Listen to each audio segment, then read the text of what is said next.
السلام عليكم ورحمة الله وبركاته. الحمد لله رب العالمين. بسم الله العظيم القدرة والشان، شديد البطش والبرهان، حافظ الدين والقرآن. بسم الله ما شاء الله كان وما لم يشأ لم يكن. لا حول ولا قوة إلا بالله العلي العظيم. الحمد لله رب العالمين، والعاقبة للمتقين، والصلاة والسلام على أشرف المرسلين وعلى آله وصحبه أجمعين. أما بعد، فقد قال الله تعالى في القرآن العظيم والفرقان المجيد: أعوذ بالله من الشيطان الرجيم. بسم الله الرحمن الرحيم. كلا إن الإنسان ليطغى أن رآه استغنى إن إلى ربك الرجعى أرأيت الذي ينهى عبدا إذا صلى. صدق الله العلي العظيم. وقال نبينا وحبيبنا وسيدنا وقرة أعيننا وثمرة فؤادنا محمد رسول الله صلى الله عليه وسلم: إذا زهرفتم مساجدكم وحليتم مصاحفكم والدمار عليكم. صدق النبي صلى الله عليه وسلم. எல்லா புகழும் புகழ்ச்சியும் ஏக இறைவனாகிய அல்லாஹ் ஒருவனுக்கே உரித்தாவுக. அவனின் சாந்தியும் சமாதானமும் ஈருலக வேந்தர் முஹம்மது ரசூலுல்லாஹ் ஸல்லல்லாஹு அலைஹி வஸல்லம் அவர்களின் மீதும் அவர்களின் அடிச்சுவடை அப்படியே அடிபெறலாமல் பின்பற்றிய உத்தம சத்திய சஹாபாக்கள், தாபிஈன்கள், தபஉ தாபிஈன்கள், நாதாக்கள், சுஹதாக்கள், அவுலியாக்கள், நம் பெற்றோர்கள், உஸ்தாதுமார்கள், மனைவி மக்கள், இங்கே அமர்ந்திருப்பவர்கள், இன்னும் வர இருப்பவர்கள், நம் ஊருவாசிகள், அயல்வாசிகள், கபருவாசிகள், உலக முஸ்லிம்கள் அனைவர்களின் மீதும் என்றென்றும் குறைவின்றி நிறைவாக நின்று நிலவட்டுமாக. புனிதமான இந்த நாளில், அவனுக்கு பிடித்தமான இந்த இடத்தில் அல்லாஹ் நம் அனைவர்களையும் ஒன்று கூட்டியதை போல நாளை ஜன்னத்துல் ஃபிர்தௌஸ் என்னும் உயர்தரமான சுவனத்தில் கண்மணி முஹம்மது ரசூலுல்லாஹ் ஸல்லல்லாஹு அலைஹி வஸல்லம் அவர்களோடு நம்மையும் நம்மை சார்ந்த அத்துணை பேர்களையும் ஒன்று கூட்டல் புரிவானாக. நோய்கள் அனைத்தையும் ஷிஃபாவாக்கி தந்தல் புரிவானாக. அருமையான சகோதரர்களே, இந்திய தேசத்தில் இஸ்லாமியர்கள் கருப்பு தினமாக பார்க்கிற ஒரு நாள் டிசம்பர் 6. எந்த ஒரு மதத்தையும் மார்க்கத்தையும் சார்ந்தவன் அவன் வணங்கி வழிபட்டு வருகிற புனித தலங்கள் பறிக்கப்படுவதையும் இடிக்கப்படுவதையும் சூறையாடப்படுவதையும் ஒருபோதும் யாரும் எந்த பயபக்தி உள்ளவரும் தாங்கிக் கொள்ள மாட்டார். அந்த வரிசையில் இஸ்லாமியர்களின் புனித தலமாக பார்க்கப்படுகிற, இஸ்லாமியர்களிடத்தில் மிகவும் விரும்பப்படுகிற ஒரு பள்ளிவாசலான மன்னர் அக்பர் அவர்களால் கட்டப்பட்ட பாபர் மசூதி என்று சொல்லப்படுகிற ஒரு புனித தலம் இடிக்கப்பட்ட கருப்பு நாள் தான் இன்றைய தினம். 1992 உத்தரப்பிரதேசம் அயோத்தியில் மிக கம்பீரத்தோடு காட்சி வழங்கி கொண்டிருந்த ஒரு பள்ளிவாசல் மன்னர் பாபர் அவர்களால் கட்டப்பட்ட பாபர் மசூதி சுமார் இன்று இடிக்கப்பட்டு 32 ஆண்டுகள் நாம் எட்டியிருக்கிறோம். அருமையான சகோதரர்களே, 1949 டிசம்பர் 16 வெள்ளிக்கிழமை கடைசி ஜும்ஆவாக பாபர் மசூதியில் தொழுதவர்கள் அன்றைய ஜும்ஆவை முடித்தார். 16ஆம் தேதி ஜும்ஆவை தொழுதவர்கள் அதே டிசம்பர் 1949 வருடம் 22ஆம் தேதி வியாழக்கிழமை இஷா தொழுகையை அந்த பள்ளிவாசலில் நிறைவு செய்த இஸ்லாமிய சொந்தங்கள் அன்றைய இஷா தொழுகை முடித்து பள்ளிவாசலுடைய விளக்குகளெல்லாம் அணைத்துவிட்டு எப்போதும் பள்ளிவாசலை கடைசியாக பூட்டி செல்லுகிற முஅத்தின் சாஹிப் அவர்கள் பள்ளிவாசலை பூட்டிவிட்டு வீட்டுக்கு சென்றார்கள். மறுநாள் காலை சுபுகிற்கு வாங்கு சொல்வதற்காக வேண்டி விரைந்து வந்த முஅத்தின் பார்த்த காட்சி மிகப்பெரிய வேதனையான காட்சி. பள்ளியை சுற்றியும் சம்பந்தமில்லாதவர்கள் நிற்கிறார்களே, என்ன விஷயம்? அங்கே நின்றவர்கள் சொன்னார்கள், எங்கள் ராமரின் சிலை பள்ளிவாசலுக்குள்ளால் இருக்கிறது. பள்ளிவாசலை திறந்து போன முஅத்தின் பார்த்த காட்சி, மிம்பருக்கு பக்கத்தில் அவர்கள் சொன்னதை போல ஒரு சிலை அங்கே இருப்பதை பார்த்து அதிர்ந்து போனார். அருமையானவர்களே, பூட்டப்பட்ட பள்ளிவாசல். சுமார் 420 வருடங்கள் அல்லாஹுவை வணங்கி வழிபட்டு சந்தோஷமாக தங்களுடைய இஸ்லாமிய போதனைகளை பெற்று வந்த மிக பாரம்பரியம் மிக்க ஒரு பள்ளிவாசல் 420 வருடங்கள், ஒன்றல்ல இரண்டல்ல, ஒரு நாள் இரு நாள் அல்ல, பல வருடங்கள் அல்ல, 421 வருடங்கள் பள்ளிவாசல்கள் அங்கே இயங்கி வந்த பள்ளிவாசல் 1992 அந்த பள்ளிவாசல் பூட்டப்பட்டு அதற்கு பின்னால் இடிக்கவும் படுகிறது. இன்று அங்கே வேறொரு கோவிலும் கட்டப்பட்டிருக்கிற தகவலை நாம் அறிவோம். அருமையானவர்களே, இஸ்லாத்தை பொறுத்தவரையிலையும் யாரும் யாருடைய புனித தலங்களை அபகரிப்பதற்கு மார்க்கம் அனுமதிக்கவில்லை என்பதை கழிந்த தினங்களிலெல்லாம் நாம் பார்த்தோம், கேட்டோம்.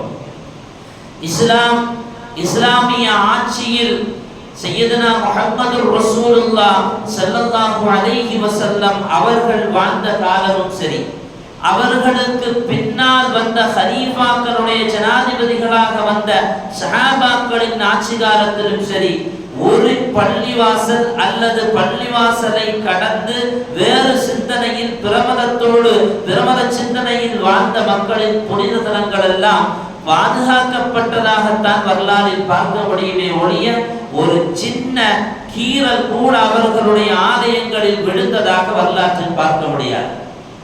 ஸல்லல்லாஹு அலைஹி வஸல்லம் அவர்களின் சாசனம் நாம் அடிக்கடி கேள்விப்பட்டிருக்கிறோம். பெருமானார் அவர்களும் 17 சஹாபாக்களும் முத்திரையிட்ட சாசனம், பிரமதத்தவர்களுடைய ஆலயங்களை நான் பாதுகாப்பேன், அவர்கள் வணங்கி வழிபட்டு வருவதற்கு எந்த தடையும் இஸ்லாமியனால் ஏற்படாது என்று பெருமானார் அவர்கள் சொல்லி அது எழுதப்பட்டு முத்திரை பதிக்கப்பட்டு இன்று வரையிலையும் வரலாற்றில் பாதுகாக்கப்பட்டு வருகிறது என்றால், ஒரு இஸ்லாமியனை பொறுத்த வரையிலையும் அவன் பள்ளிவாசலை மட்டும் பாதுகாப்பவன் அல்ல, பிற மதத்தவனுடைய ஆலயங்கள் கூட, அதுவும் அவனுடைய வழிபாடு தலங்கள், அவன் சிந்திக்கிற கோணத்தில் அவனுக்கு அமைந்திருக்க வேண்டும், அதற்கு எந்த பாதிப்பும் ஏற்பட்டுவிடக் கூடாது என்பதில் கண்ணும் கருத்துமாக இஸ்லாமியன் இருந்தான் என்பதைத்தான் வரலாறு சொல்லித் தருகிறது. நாமெல்லாம் அதிகமாக கேள்விப்பட்ட ஒரு தகவல், சையதுனா உமர் ரலியல்லாஹு அன்ஹு அவர்களுடைய ஆட்சி காலத்தில் ஜெருசலத்தை வெற்றி கொள்கிறார்கள். அங்கே அநேகமான கிறிஸ்துவ ஆலயங்கள் இருந்தது. ஜெருசலத்திற்கு பெரும் ஹஜ்ரத் உமர் ரலியல்லாஹு அன்ஹு அவர்கள் செல்லுகிறார்கள். அங்கே போனவர்கள் ஒரு சர்ச்சில் போய் அமருகிறார்கள். அந்த சர்ச்சில் தொழுகைக்கான நேரம் வருகிறது. நான் தொழ வேண்டும் என்று சொன்னபோது அங்கே இருந்த பாதிரிமார்கள் சொன்னார்கள், இந்த சர்ச்சுக்குள்ளால் நீங்கள் தொழுது கொள்ளுங்கள். ஜனாதிபதி உமர் ரலியல்லாஹு அன்ஹு அவர்களை இந்த அளவிற்கு இன்றைய சமூகம் அவர்களின் ஆட்சி வர வேண்டும் என்று சொன்னதற்கான காரணம் என்ன தெரியுமா? நியாயத்தோடு நடந்தார்கள். அந்த பாதிரிமார்கள் தங்களுடைய சர்ச்சில் நீங்கள் தொழுது கொள்ளுங்கள் என்ற போது அவர்கள் சொன்ன வார்த்தை, லவ் சல்லைது தாஹிலல் கனீசதி, இந்த சர்ச்சுக்குள்ளால் நான் தொழுதால் அஹதஹல் முஸ்லிமூன பஅதி, எனக்கு பின்னால் வருகிற என் சமூகம் இதை சொந்தம் கொண்டாடி விடுவார்கள். எவ்வளவு தூர நோக்கு சிந்தனை இருந்தால் அடுத்தவர்களின் ஆலயங்கள் பாதுகாக்கப்பட வேண்டும் என்கிற நோக்கமும் கருத்தும் அவர்களுக்கு இருந்தால் இப்படி ஒரு உயர்ந்த வார்த்தைகளை சொல்லியிருப்பார்கள். அதை சொன்னது மட்டுமல்ல, அதற்கு சையதுனா உமர் ரலியல்லாஹு அன்ஹு அவர்களுக்கு எழுதியும் கொடுத்தார்கள். இங்கே அல்லாஹ் யுஜ்மஅ அலா தரஜதி, இங்கே தொழுவதற்கோ இந்த சர்ச்சில் பின்னால் வருகிற சமூகம் இங்கே பாங்கு சொல்வதற்கோ இஸ்லாமிய சிந்தனைகளை இங்கே புகுத்துவதற்கோ அனுமதி இல்லை என்பதையும் சையதுனா உமர் ரலியல்லாஹு அன்ஹு அவர்கள் எழுதி கொடுத்த ரிசாலத்தை பத்திரிகையெல்லாம் நாம் வரலாற்றில் பார்க்க முடியும். இஸ்லாம் ஒருபோதும் அடுத்தவனின் ஆலயங்களை அபகரிப்பதில் குறிக்கோளாக வாழுகிற மார்க்கம் அல்ல. இஸ்லாத்தில் வந்த ஜனாதிபதிகளும் சரி, அவர்களுக்கு பின்னால் வந்தவர்களும் சரி, வேண்டுமானால் ஒரு இட்டுக்கட்டு கதையை அவிழ்த்து விட்டு விடலாம். முன்னால் வாழ்ந்த நாயகத்தை பார்த்து வாழ்ந்த ஜனாதிபதிகள் எல்லோருமே நியாயமாகத்தான் நடந்தார்கள். அவர்களுக்கு பின்னால் வாழ்ந்த மன்னர்கள் தான் இது போன்ற இடிப்புகளை செய்தார்கள் என்றெல்லாம் ஒரு பொய் பிரச்சாரத்தை செய்து விடலாம். வரலாற்றில் ஒரு தகவல், சென்ற ஜும்மாவில் கூட நாம் அதை பேசினோம். இங்கே சொல்வதற்கு உகுந்த இடம் என்பதனால் நான் மீண்டும் சொல்லுகிறேன். அருமையானவர்களே, மன்னர் பாபர் அவர் மரண தருவாயில் இருக்கிற பொழுது தன்னுடைய மகன் ஹுமாயூனை அழைத்து சொல்லுவார், மகனே, நீ எனக்கு பின்னால் மன்னராக வருகிற பொழுது நீ இந்துக்களுக்கும் முஸ்லிம்களுக்கும் இடையில் சரிசமமாக தீர்ப்பை வழங்க வேண்டும். அவர்களுக்கு மத்தியில் எந்த பாகுபாடையும் நீ காட்டிவிடக் கூடாது. அவர்களுக்கு மத்தியில் நல்ல ஒரு இணக்கத்தை ஏற்படுத்துகிற அரசனாகத்தான் நீ வாழ வேண்டும் என்று மன்னர் பாபர், இதே பாபர் மசூதியை கட்டி கொடுத்த, அதே ஷாஹின் மஸ்ஜிதை கட்டி கொடுத்த, அதே ஞானவாபியை கட்டி கொடுத்த மன்னர் பாபர் தன்னுடைய மகனுக்கு மரண தருவாயை சொல்லிக் கொடுத்த உபதேசம், அவர் அதை பின்பற்றினார். அவருக்கு பின்னால் ஆட்சி அமைத்த ஹுமாயூன் அவர்களின் வரலாற்றில் சிறந்த வரலாறாக, சிறந்த மக்களை வழிநடத்துகிற அரசராக, எந்த கோணமும் இல்லாமல் எந்த விதமான மக்கள் மீது அதிர்க்கமும் செய்யாத ஒரு மன்னராக வாழ்ந்திருக்கிறார் என்பதை வரலாறு மிக தெளிவாகவே நமக்கு சொல்லித் தருகிறது. ஏன் தெரியுமா? குர்ஆன் சொல்லுவது எந்த மதத்தவனுடைய ஆலயத்தையும் இடிப்பதற்கு அனுமதி இல்லை. குர்ஆன் சொல்லுகிற தகவல், வலௌலா தஃஉல்லாஹி الناس بعضهم ببعض, அல்லாஹ் சில நல்லவர்களை கொண்டு சில தீயவர்களை தடுக்காமல் இருந்திருந்தால் லஹுத்திமத் சவாமிஉ வ பைஉ, கிறிஸ்துவ ஆலயங்களையும் அவர்களுடைய மடங்களையும் ஸலவாத்தின் அதை போல யூதர்களுடைய ஆலயங்களையும் பள்ளிவாசல்களை எல்லாம் இடித்து தரமட்டமாக்கி இருப்பார்கள். அல்லாஹ் சில நல்லவர்களை கொண்டு தீயவர்களை தடுத்தார். அருமையானவர்களே, இந்த குர்ஆன் ஆயத்தில் ஒரு தகவலை கவனித்தீர்களா? அல்லாஹ் சவாமிஉ என்று சொல்லுகிறார். சவாமிஉ என்று சொன்னால் கிறிஸ்துவ ஆலயங்கள், பைஉ என்று சொன்னால் கிறிஸ்துவர்களின் மடங்கள், ஸலவாத்துன் யூதர்களுடைய ஆலயங்கள்.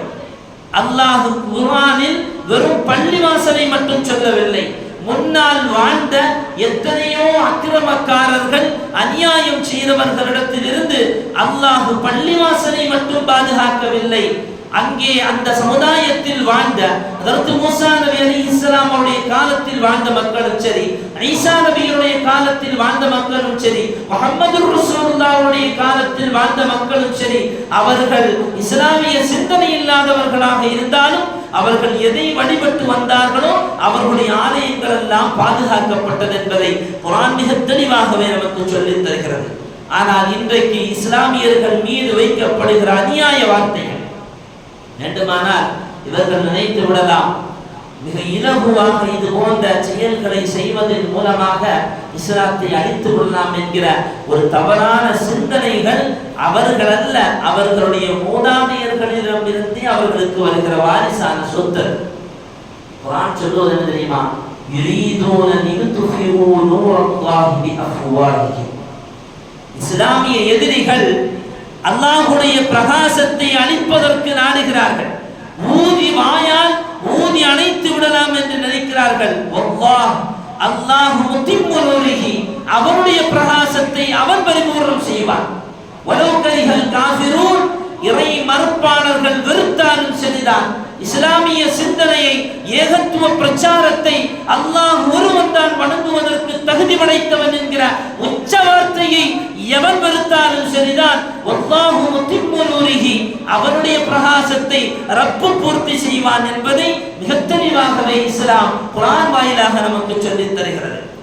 இதே பாபர் மசூதியை இடித்தவர் பல்பர் சிங்கனுடைய வரலாற்று தொகுப்பை தினத்தந்தி வெளியிடுகிற பொழுது அதில் சொன்ன தகவல் என்ன தெரியுமா? அவர்களும் எதிரிகளாக இருந்தாலும் கூட 90 பள்ளிவாசல்களை ஒரு பாபர் மசூதியின் இடிப்புக்கு பின்னால் அல்லாஹ் பல்பர் சிங் என்கிறவனை, அல்லாஹ் முகமது அமீர் என்ற பெயரை தாங்க வைத்து 90 பள்ளிவாசல்கள் மட்டுமல்ல, அதற்கு பின்னால் இஸ்லாமிய பிரச்சாரங்களை கொண்டு இதே தமிழக மண்ணிலும் அல்லாஹ் அவரை வலம் பெற வைத்தான் என்றால், ரப்புல் ஆலமீன் எத்தனை பள்ளிவாசல்கள் இடிக்கப்பட்டாலும் சரிதான், அதற்கு பின்னால் 1000 பேர்கள் இங்கே இஸ்லாமியர்களாக மாறுவார்கள், 1000 பள்ளிவாசல்கள் இங்கே உருவாக்கப்படும் என்கிற தகவலை தான் இது போன்ற வரலாற்று தகவல்கள் நமக்கு சொல்லித் தருகிற செய்தி. பல்பர் சிங் பாபர் மசூதி இடித்ததற்கு பின்னால் தன்னுடைய சொந்த ஊரில் கால் பதிக்கிறார். பானிப்பட்டி என்கிற அவருடைய ஊரில் கால் பதிக்கிற பொழுது அங்கே அவருக்கு ஆதரவாக இருந்தவர்கள் அவரை கதாநாயகராக வரவேற்றார்கள். ஆனால் அவருடைய தகப்பனார் ஒரு பேராசிரியர் வருத்தப்பட்டார், துக்கப்பட்டார். என் மகன் இப்படி ஒரு அபாத செயலை செய்து விட்டானே என்கிற ஒரு வேதனை அவருக்குள்ளால் இருந்தது. தந்தியினுடைய பத்திரிகையில் வருகிற தகவலில் எழுதுகிறார்கள், சொல்லுகிறார்கள், அப்படி ஒரு தவறான செயலை அந்த பல்பர் சிங் செய்ததினால் அவர் பின்னால் வருந்தி 90 பள்ளிவாசலை கட்டி கொடுத்தார் என்று. அருமையான சகோதரர்களே, இஸ்லாம் எவ்வளவு விரிவான ஒரு தகவல் தெரியுமா? ஒரு பள்ளிவாசலை நீ இடித்து விடலாம், ஒரு முஸ்லிம்களுடைய சின்னங்களை அழித்து விடலாம், ஆனால் அதற்கு பின்னால் 1000 சின்னங்கள் உருவாகும். சீனாவில் அரசாங்கம் அறிவிக்குது, இங்கே இருக்கிற பள்ளிவாசல்களை எல்லாம் இடித்து விட்டோம் என்பதாக. அங்கே இருந்த ஒரு நிருபர் சொல்லுகிறார், வைசு பிரசாந்த் என்கிற அந்த இடத்தில் சீனாவில் அங்கே மட்டுமே அதற்கு பின்னால் 24000 பள்ளிவாசல்கள் உருவானது. அருமையான சகோதரர்களே, கடந்த புதன்கிழமை டிசம்பர் 4ஆம் தேதி இதே 2024 அடுத்த பள்ளிவாசல் 850 வருஷம் பழக்கமுள்ள ஷம்சி சாஹி என்கிற பள்ளிவாசல், அடுத்து டெல்லி ஜும்மா மஸ்ஜித், அதே போல அஜ்மீர், இதுவெல்லாம் அவர்கள் நினைத்திருப்பது ஏதோ போற போக்கில் இடித்து விட்டு போய்விடலாம், எங்களுக்கு ஒன்றும் இது புதிதல்லவே. ஹதரத் முஹம்மது ரசூலுல்லாஹ் ஸல்லல்லாஹு அலைஹி வஸல்லம் அவர்கள் வாழ்ந்த அதே பிறந்த பூமியிலிருந்து விரட்டப்பட்டார்கள். ஆனால் ஸல்லல்லாஹு அலைஹி வஸல்லம் அவர்களுக்கு அல்லாஹ் அடுத்த ஆட்சியை கொடுத்தார். ஒருவேளை எங்கள் பாபர் மசூதி திரும்ப கட்டுவதற்கான வாய்ப்பு வந்தால் வரும் என்கிற வரலாற்று நம்பிக்கை உள்ளவர்கள் நாங்கள். அப்படி வந்தால் இடித்தவர்கள் ஒருவரையும் நாங்கள் தண்டிக்க மாட்டோம். எங்கள் இஸ்லாம் சொல்லித் தருகிற பாடம் இதுவெல்லாம், இஸ்லாம் சொல்லித் தருகிற தகவல் இதுவெல்லாம். ஆனால் என் ரப்பு நினைத்தால், என் ரப்பு கோபப்பட்டால், இடித்த பள்ளிவாசல்களுக்கு யாரெல்லாம் காரணமாக இருந்தார்களோ அவர்களையெல்லாம் அல்லாஹ் சின்ன பின்னமாக்கி விடுவான். எந்த இஸ்லாமியனும் கொந்தளிக்க வேண்டிய தேவையில்லை. இஸ்லாமிய வரலாற்றில் புஹ்த் நஸ்ர் என்ற ஒரு மன்னர் வாழ்ந்தார். சையதுனா சுலைமான் நபி அலைஹிஸ்ஸலாம் அவர்களுடைய காலத்துக்கு பின்னால், அவருடைய வஃபாத்திற்கு பின்னால் அவனுக்கு பைத்துல் முகத்தஸுடைய ஆதிபத்தியம், அதனுடைய அரசாட்சி அவனுக்கு கிடைத்த போது சையதுனா மூசா நபி அலைஹிஸ்ஸலாம் அவர்களுடைய அசாத்திய குச்சியான அவர்களுடைய அந்த அசாவையும், அதே போல தௌராத்தையும் 10 கட்டளைகளையும் அவர்கள் வைத்திருந்த தாவூத்து பெட்டிகளையும் எல்லாம் அவன் தீக்கரையாக்கினான். சமூகத்தில் பைத்துல் முகத்தஸை இடித்து தரமட்டமாக்கினான். அல்லாஹ் பொறுத்திருந்தான், அவனுக்கு அல்லாஹ் அவகாசம் கொடுத்தான். வரலாற்றில் எழுதுகிறார்கள், 40 ஆண்டு காலம் பைத்துல் முகத்தஸ் வெறும் சுடுகாடாகவே காணப்பட்டது. ஆள் நடமாட்டம் இல்லாமல் வெறும் காடாகவே காட்சியளித்த புஹ்த் நஸ்ரால் அல்லாஹ் அவனை எப்படி அழித்தான் தெரியுமா? நம்ரூதை அழித்ததை போல கொசுவை அவனுடைய மூக்கு வழியாக அல்லாஹ் செலுத்தி, நினைக்கிற பொழுதெல்லாம் அவனுடைய தலையில் கொசு தௌரடிக்கிற பொழுதெல்லாம் தலையை செவுத்திலும் இடித்து தரையிலும் ஒட்டி மிகப்பெரிய வேதனையோடு வாழ்ந்தவன். அவன் இறந்ததற்கு பின்னால் ஃபலம்மா மாத்த புகுத்து நஸ்ர் ஷப்பூர் அன்சஹு, அங்கே வாழ்ந்தவர்கள் அவன் தலையை இரண்டாக பிளந்தார்கள். ஃபவஜதுல் பஊலா, அவன் இப்படி தலையை தரையில் இடிப்பதற்கும் செவுத்தில் முற்றுவதற்குமான காரணம் என்னவென்று பார்த்தபோது அவனுக்கு உள்ளால் அவன் தலையில் இருந்த ஒரு குதுவினால் தான் அவன் இவ்வளவு கஷ்டப்பட்டான் என்பதை வரலாறு நமக்கு சொல்லித் தருகிற தகவல். என்ன காரணம்? ஏராளமான அநியாயங்களை செய்தவர். குர்ஆன்ல இரண்டாவது ஜுஸ் அல்லது மூன்றாவது ஜுஸ் என்று நினைக்கிறேன், ஒரு வரலாற்று தகவல் உண்டு. ஒரு நபி, உஸைர் என்கிற நபி, அவர்கள் ஒரு இடத்திற்கு போன போது அங்கே மக்கள் எல்லாம் செத்து மடிந்து கிடக்கிறார்கள். அவர்கள் நினைப்பார்கள், ரப்பு எப்படி உங்களுக்கு திரும்ப உயிரை கொடுப்பான்? ஒரு பெரிய சமூகமே அழிந்து கிடக்கு, அந்த சமூகத்தை அழித்தவன் யார் என்ற வரலாற்றை பார்க்கிற பொழுது இதே புகுத்து நஸர் தான் அதை அழிச்சு. இதே புகுத்து நஸர் தான் படையெடுத்து போய் அந்த மக்களை அழித்தார். அல்லாஹ் அதற்கு பின்னால் அந்த நபி அங்கே போய் யோசிக்கிறார்கள், ரப்பு எப்படி இவர்களை திரும்ப உயிர் கொடுப்பான் என்று. வரலாறு மிக நீண்ட தூரம்.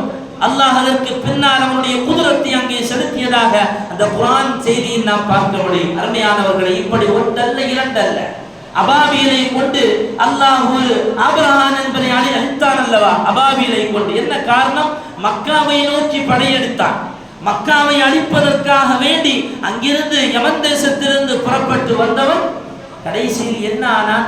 அல்லாஹ் கடலில் இருந்து உருவாக்கிய அந்த அபாபீல் பறவை அதனுடைய அலகிலும் அதனுடைய இரு கால்களிலும் சின்ன நெருப்பு கல்லுகளை வைத்து அது கொண்டு வந்து அவன் மேல் வீச, அங்கே நின்றவர்கள் மீது அது தாக்க, அவருடைய உறுப்புகள் எல்லாம் சின்னாபின்னமாக போக, அது யானைகளின் மீது விட, அது மதம் பொட்டி அங்கே பெரிய ஒரு கலவரத்தை உருவாக்க, அது அந்த அபாபீல் பறவை எவன் அந்த பாதையை அந்த படையை வழிநடத்தி கொண்டு வந்தானோ அவன் மீதும் விழுந்தது. என்ன ஆனது? அவனுடைய உயிர் மட்டும்தான் இருந்து கடைசியில யமன் தேசத்துக்கு அவனை திரும்ப கொண்டு போறாங்க. கோழி குஞ்சு மாதிரி ஆகிட்டான். எதுக்கு வந்தான்? கஅபத்துல்லாஹை இடிக்கிறதுக்காக வேண்டி வந்தான். அல்லாஹ் அவனுக்கு கொடுத்த தண்டனை, சில நேரத்தில் அவன் போய் விட்டு பிடிப்பான். எத்தனை பள்ளிவாசல் நீ இடிச்சு எவ்வளவு பிரச்சனை இல்லை, அதே இடத்துல நீ 1000 பள்ளிவாசலுக்கு உருவாகும். ரப்பு ஆனா பிடிச்சான்னு வைங்களேன், இன்ன பத்து ஷரப்திக்கிற ஷதீத், ரப்புனுடைய பிடி நம்ம உட்கார்ந்துக்கிட்டு அங்கங்கேயா உட்கார்ந்து போராட்டம் நடத்துற மாதிரி இல்லை. எப்படி பிடிக்கணுமோ அப்படி பிடிப்பான். இன்னைக்கு சும்மா இருந்தவன் மறுநாள் காலையில் ஒரு நரம்பை பிடிச்சிட்டா இப்படி தர போனது. அப்புறம் அவனுடைய செயல்பாடுகள் அந்த ரப்பு தான். இது போன்ற இடிப்புகளை நடத்துபவர்களை விட்டு வைப்பவனும் அந்த ரப்பு தான். இது போன்ற தவறுகளை செய்பவனை பிடிப்பவனும் அந்த ரப்பு தான். இஸ்லாமிய வரலாற்றில் பள்ளிவாசல்களில் தொழாமல் இருப்பதற்கும் பள்ளிவாசல்களில் கட்டாமல் இருப்பதற்கும் இதுவெல்லாம் புதிதான தகவல் ஒன்றுமல்ல. ஹதரத் முஹம்மது ரசூலுல்லாஹ் ஸல்லல்லாஹு அலைஹி வஸல்லம் அவர்கள் மக்கா நகரத்தினுடைய வீதியில் இஸ்லாமிய பிரச்சாரத்தை முடங்கிய நேரத்தில் ஹதரத் அபூபக்கர் ரலியல்லாஹு அன்ஹு அவர்கள் பள்ளிவாசலில் தொழ வேண்டும் என்ற எண்ணம் எழ அவர்களுடைய வீட்டுக்கு முன்னால் ஒரு சின்ன பள்ளியை போல ஒரு அறையை அமைத்து அங்கே தொழுவதற்கான ஏற்பாடை செய்தார்கள். வெளியிலிருந்து வந்தவர்களுக்கு தொழுவதற்காக வேண்டி அல்ல, அவர்கள் தொழ வேண்டும் என்பதற்காக வேண்டி. குறைஷிகள் என்ன செய்தாங்க தெரியுமா? நேரா போனாங்க. நேரா போய் இப்னு தகீனா, அதாவது அபூபக்கர் ரலியல்லாஹு அன்ஹு அவர்கள் இஸ்லாத்திற்கு வந்த நேரத்தில் இந்த இப்னு தகீனா தான் அவங்களுக்கு அமானத்து கொடுத்தாங்க, பாதுகாப்பு கொடுத்தாங்க. அவர்கிட்ட போய் சொன்னாங்க, மரியாதை அபூபக்கர்ட்ட சொல்லுங்க, அவர் மூட்டையெல்லாம் கட்டிக்கிட்டு வீட்டிலே தொழட்டும். முர் அபூபக்கர் ஃபல்யஅபுது ரப்பஹு ஃபீ தாரி, அவர் வீட்டிலே தொழுது கட்டும். இந்த மாதிரி எல்லாம் அங்கங்கேயா பள்ளிவாசல்லாம் கட்டக்கூடாது, இதெல்லாம் நாங்கள் ஒருபோது அனுமதிக்க மாட்டோம் என்று அந்த குறைஷிகள் பேசினார்கள். செய்தனா அபூபக்கர் ரலியல்லாஹு அன்ஹு அவர்கள் எதுவுமே பேசல, வீட்டில் தொழுதாங்க, பொறுமையாக இருந்தார். ஹதரத் முஹம்மது ரசூலுல்லாஹ் ஸல்லல்லாஹு அலைஹி வஸல்லம் அவர்கள் மக்கா நகரத்தில் பிரச்சாரம் செய்த போது அவர்கள் தொழுகையை நடத்தியதை பார்த்த அபூஜஹல் சொன்ன வார்த்தை, வல்லாத்தி வல் உஸ்ஸா, லாத் உஸ்ஸாவின் மீது நான் சத்தியமிட்டு சொல்லுகிறேன், லஇன் ரஐதுஹு ذلك லா தஅன்ன அலா ரகபதிஹி, இப்படி முஹம்மது இது போன்று இனி தொழுவாரையானால் அவருடைய பிடரியை நான் மிதிப்பேன் என்று அபூஜஹல் ஆணவத்தின் உச்சகட்டத்தில் பேசினான். என்ன நடந்தது? அதற்கு முஹம்மது ரசூலுல்லாஹ் சுஜூதில் இருக்கும்போது பக்கத்துல போனா பயந்து பின்னால வந்துட்டான். ஒருவேளை கண்மணி நாயகம் ஸல்லல்லாஹு அலைஹி வஸல்லம் அவர்கள் நபி என்பதால் அவர்கள் அல்லாஹ்வுடைய ரசூல் என்பதாலும் அவன் பயந்து அல்லாஹ் அங்கு காணித்த பயத்தினால் அவன் பின்னால் வரலாம். ஆனால் இங்கே வாழுகிற இஸ்லாமிய சொந்தங்கள் இது போன்ற ஒரு பயத்தை எதிரிக்கு ஏற்படுத்துவதற்கு வாய்ப்பில்லாமல் போலாம். ஆனால் பொறுமையாக இருக்கிற பொழுது ரப்பு நமக்கு திரும்ப தருவான். ரப்பு ஒருபோதும் அநியாயத்திற்கு சொந்தமாக மாட்டான். ஆனால் இங்கே இஸ்லாமிய சொந்தங்கள் சிந்திக்க வேண்டிய ஒரு விஷயம் உண்டு. அருமையான சகோதரர்களை, முதலில் இஸ்லாமிய சின்னங்களை குறித்த நல்லெண்ணங்களும் இஸ்லாமிய சின்னங்களை பாதுகாக்கிற பொறுப்பும் இஸ்லாமியனுக்கு முதலில் வர வேண்டும். இன்னைக்கு பள்ளிவாசல் கட்டி வைக்கப்பட்டிருக்கு, அங்கங்கையாக பள்ளிவாசல்கள் அலங்காரம் செய்யப்பட்டிருக்கு. அஹப்புல் பிலாதி இலல்லாஹ், ரப்புக்கு மிகவும் ஊர்களிலே விருப்பமான இடம் அல்லாஹ்வுடைய பள்ளிவாசல் தான். இப்படியெல்லாம் பள்ளிவாசலுடைய சிறப்புகளை விளங்கி இருக்கக்கூடிய நாம், மன் பனா லில்லாஹி மஸ்ஜிதன், ஒரு பள்ளிவாசலை ஒருவன் கட்டி கொடுத்தால் அல்லாஹ் நாளை மறுமையில் சுவனத்தில் அவனுக்கு ஒரு வீட்டை கட்டுகிறான். இதுவெல்லாம் பள்ளிவாசலுடைய சிறப்புகளில் சொல்லப்படுகிற தகவலாக இருந்தாலும் அந்த பள்ளிவாசல்களை மரியாதை செய்கிற பழக்கம் நமக்கு வர வேண்டும். மரியாதைக்கு பள்ளிவாசலுக்கு மரியாதை செய்கிறதா என்ன? சும்மா பள்ளிவாசல் எப்படி அலங்கரிச்சுட்டே இருக்கிறதா? பள்ளிவாசலை அலங்காரம் செய்வது தவறல்ல. ஒரு ஹதீஸை பார்க்க முடியும். ஸல்லல்லாஹு அலைஹி வஸல்லம் அவர்கள் சொல்லுவார்கள், ஒரு பள்ளிவாசல் அல்லது அல்லாஹ்வுடைய புனித இல்லங்கள் அதை நாம் நல்ல அலங்கரித்து விட்டு இதா ஸஹரத்தும் மசாஜிதக்கும், உங்களுடைய பள்ளிவாசல்களை நீங்கள் அலங்கரிக்கிறீர்கள், அதை நல்ல பார்ப்பதற்கு மென்மையானதாகவும் அலங்காரமாகவும் ஆக்கிறீர்கள் என்றால் ஃபத்தமாரு அலைக்கும், உங்களுக்கு நாசம் என்று பெருமானார் ஸல்லல்லாஹு அலைஹி வஸல்லம் சொன்னார்கள். பள்ளிவாசலை அலங்கரித்து விட்டு குர்ஆன்களையும் அலங்காரமாக்கி கொண்டு அப்படியெல்லாம் செய்வது உங்களுக்கு நாசம் என்கிறார்கள். இந்த ஹதீஸுடைய விளக்கம் என்ன தெரியுமா? பள்ளிவாசல் எல்லாம் அலங்காரமாக்கி, குர்ஆனை எல்லாம் தங்க கடல் ஆக்கி, ஷோகேஸ் எல்லாம் வச்சு ரொம்ப பார்க்கிறதுக்கு கவர்ச்சியாக, பார்ப்பதற்கு இன்பம் தருகிற அளவில் ஆக்கிவிட்டு கெட்ட பள்ளிவாசலுக்கு நீ தொலை வராமல் இருந்தேன்னா அவனுக்கு நாசம் தாங்க. இப்படியெல்லாம் பள்ளிவாசலை அலங்காரமாக்குவது சுன்னத்து தான். பள்ளிவாசலை இப்படி அலங்காரப்படுத்துவதில் மார்க்கத்தில் தடையில்லை. ஆனால் அந்த பள்ளிவாசலில் தொழுவதற்கு நாம் வர வேண்டும். அப்படி தொழுவதற்கு வராமல் இருந்தால் இது போன்ற நாசங்களை அல்லாஹ் மீண்டும் மீண்டும் நம் மீது ஏற்றிக் கொண்டே இருப்பார். அருமையான சகோதரர்களே, எனவே பள்ளிவாசலை பாதுகாக்க வேண்டும் என்று அங்காங்கே கோஷம் எழுப்புவது மட்டுமல்ல நமக்கான நோக்கம். நாம பள்ளிவாசலை பாதுகாப்பது என்பது பள்ளிக்கு தொடர வேண்டும். நம்முடைய ஊர் பள்ளிவாசல்கள் ஏதாவது குறைகள் இருந்தால் அதை வந்து சரி செய்ய வேண்டும். இதுதான் பள்ளிவாசலை முதலில் நாம் பாதுகாப்பது, நாம் கொடுக்கிற கண்ணியம். அல்லாஹ்வுடைய சின்னங்களை யார் கண்ணியப்படுத்துகிறாரோ அது அல்லாஹ்வை அஞ்சுவதற்கு சமம். அதுதான் அல்லாஹ்வை அஞ்சுவது என்று குர்ஆன் நம்மை பார்த்து பேசுகிறது அல்லவா? இன்னைக்கு பள்ளிவாசல் மட்டுமல்ல, தர்காவுக்கு இதே தான். இன்னைக்கு அஜ்மீரை இடிக்கணும்னு சொல்றான். அஜ்மீருக்கு கீழே என்னெல்லாமா கோயில் இருக்குங்கிறான். அவன் சொல்றதுனால பெரிய ஆச்சரியம் ஒன்றும் இல்லை. இன்னைக்கு நம்மாக்களை தர்காக்களை இடிக்கணும் என்று சொன்னால் அதுவெல்லாம் இஸ்லாமிய சின்னங்கள். அவர்கள் எல்லாம் இங்கு வராமல் இங்கே இஸ்லாம் வரவில்லை. ஹதரத் முஹம்மது ரசூலுல்லாஹ் மதீனா நகரத்து மண்ணில் இருந்து கொண்டு இஸ்லாமை பேசிய பொழுது அங்கிருந்து சஹாபாக்கள் புறப்பட்டு அவர்கள் சென்ற இடங்கள் உண்டு. அதே சஹாபாக்களுடைய பாடலைகளில் அமர்ந்து கொண்டு இஸ்லாத்தை கற்றுக்கொண்ட இறைநேச செல்வர்களால் தான் இது போன்ற முக்கு மூலைகளில் எல்லாம் இஸ்லாம் பரவியிருக்கிறது. அவர்கள் வந்ததினால், அவர்கள் இங்கே வாழ்ந்ததினால், அவர்களால் இந்த சமுதாயம் பெற்ற நல்லதினால் தான் இந்த அளவிலும் அவர்கள் இங்கே அடக்கம் செய்யப்பட்டு அல்லாஹ்வால் பாதுகாக்கப்பட்டு வரும்போது, அருமையான சகோதரர்களே, இஸ்லாமிய சின்னங்கள் என்று பேசப்படும் பொழுது அதில் எதுவெல்லாம் வருகிறதோ அதுவெல்லாம் கண்ணியப்படுத்த வேண்டிய கடமையும் கடப்பாடும் நமக்கு இருக்கிறது. அப்படி ஒருவேளை அந்த கடமைகளை நாம் மீறுகிற பொழுது தான் அல்லாஹ் இது போன்ற சோதனைகளை நமக்கு தருவான். அல்லாஹ் ரப்புல் ஆலமீன் முதலில் பள்ளிவாசல்கள், இஸ்லாமிய சின்னங்களை பாதுகாக்கிற, இஸ்லாமிய சின்னங்களின் மீது கண்ணியம் ஏற்படுகிற நல்ல ஒரு உணர்வை அல்லாஹ் முதலில் இஸ்லாமியர்களான நமக்கு அல்லாஹ் வழங்கிய வருவானாக. பள்ளிவாசல்களை இடிப்ப நினைப்பவர்களிலிருந்து அல்லாஹ் பள்ளிவாசல்களை பாதுகாத்து அவர்களுக்கும் அல்லாஹ் இஸ்லாமிய சிந்தனைகளை கொடுத்து அதை விளங்கி நடப்பதற்கு அல்லாஹ் தௌஃபீக் செய்து வருவானாக. வஆகிரு தஅவானா அனில் ஹம்துலில்லாஹி ரப்பில் ஆலமீன். அஸ்ஸலாமு அலைக்கும் வரஹ்மத்துல்லாஹி வபரகாத்துஹு.